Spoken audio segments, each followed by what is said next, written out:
Hello, hi, good morning to everyone. Once again, welcome to my YouTube channel English with Shankar Bagre. Today, I want to tell you about the rule number 95 and 96. Let's begin without delay.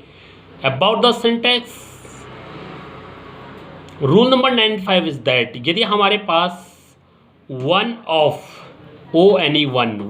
के बाद कोई positive adjective आता है, one of के बाद यदि हमारे पास कोई पॉजिटिव एडजेक्टिव आता है, वन ऑफ के बाद पॉजिटिव एडजेक्टिव आता है, देन प्लूरल काउंटेबल नाउन आता है, one of, then positive adjective, then plural countable noun. Sequence याद रखेगा, one of, positive adjective and countable, plural countable noun यदि प्रयोग किए जाते हैं तो रिलेटिव प्रोनाउन दैट से पहले, अगर उसमें उस सेंटेंस में रिलेटिव प्रोनाउन दैट आए और उससे पहले द ओनली का प्रयोग किया गया हो, द ओनली का यदि प्रयोग किया गया हो तो इस सिचुएशन में रिलेटिव प्रोनाउन दैट के एंटीसीडेंट यानी कि पूर्ववर्ती में जो वन का प्रयोग किया गया है, वन ऑफ, वन है ना, तो वह सिंगुलर को रिप्रेजेंट करता है, इसलिए इसके साथ सिंगुलर हेल्पिंग वर्ब का ही प्रयोग किया जाएगा। इट मीन्स दैट के बाद जो हेल्पिंग वर्ब आएगा वो सिंगुलर हेल्पिंग वर्ब होगा वन के हिसाब से। ओके, वन ऑफ स्टार्टिंग में आ रहा था, इस वन के हिसाब से आ रहा था। देन उसके बाद क्या आ रहा था, positive adjective, plural countable noun आ रहा था। प्लूरल काउंटेबल नाउन के बाद हमारा क्या है, एक रिलेटिव प्रोनाउन दैट का प्रयोग किया जा रहा था और उस दैट से पहले पूर्ववर्ती में वन का प्रयोग किया गया है, वन के हिसाब से, क्योंकि वन सिंगुलर है, इस वजह से वन के साथ दैट के बाद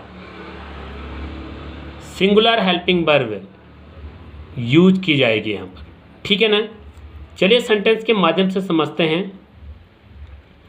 this is the only one of his novels, that is, that के बाद इसका प्रयोग किया गया है क्योंकि वन, दैट से पहले वन का प्रयोग किया गया है, वन ऑफ का प्रयोग, ठीक है ना, इस वजह से दैट के बाद इसका प्रयोग किया जाएगा, वन ऑफ, सीक्वेंस याद रखना।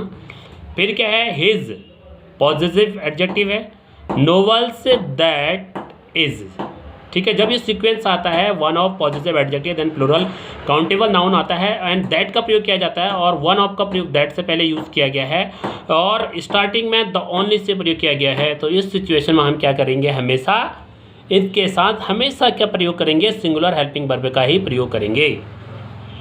रूल नंबर, एक और एग्जाम्पल देखते हैं इसमें। This is the only one of his paintings that is remarkable, that is का प्रयोग किया गया है, हिज पेंटिंग्स यहाँ पर पॉजिटिव एडजेक्टिव हो चुका है, वन का प्रयोग किया गया है पहले, तो इसके हिसाब से सिंगुलर हेल्पिंग वर्ब प्रयोग किया गया है यहाँ पर इज। ठीक है, नेक्स्ट वन देखते हैं। दूसरा देखिएगा 96 रूल नंबर में क्या कहता है, ये वैरायटी ऑफ यदि हमारा स्टार्टिंग में आता है और वैरायटी ऑफ का प्रयोग किया जाता है, देन उसके बाद प्लूरल काउंटेबल नाउन यूज किया जा रहा है। अब वैरायटी ऑफ के बाद कोई प्लूरल काउंटेबल नाउन यूज किया जाएगा तो उसके साथ हमेशा प्लूरल हेल्पिंग वर्ब का ही प्रयोग करेंगे। ठीक है, अब वैरायटी ऑफ का प्रयोग सेंटेंस के सब्जेक्ट के रूप में किया जाएगा। यदि ये वैरायटी ऑफ का प्रयोग किसके रूप में किया जाएगा, सेंटेंस के सब्जेक्ट के रूप में किया जाएगा, तो वैरायटी के ऑफ के बाद सेंटेंस के सब्जेक्ट के रूप में प्लूरल काउंटेबल नाउन आता है तो इसके साथ प्लूरल हेल्पिंग वर्ब का प्रयोग किया जाएगा। और variety of pleasing object charms the eye, तो यहाँ पर क्या है, ये वैरायटी ऑफ के बाद प्लीजिंग ऑब्जेक्ट्स आया है, ऑब्जेक्ट प्लूरल काउंटेबल नाउन है यहाँ पर। ठीक है, ऑब्जेक्ट प्लूरल नाउन है तो प्लूरल वर्ब चार्म्स का प्रयोग किया गया है। चार्म क्या है, प्लूरल वर्ब का प्रयोग किया गया है। वैरायटी ऑफ के बाद क्या आया है, प्लूरल काउंटेबल नाउन आया है।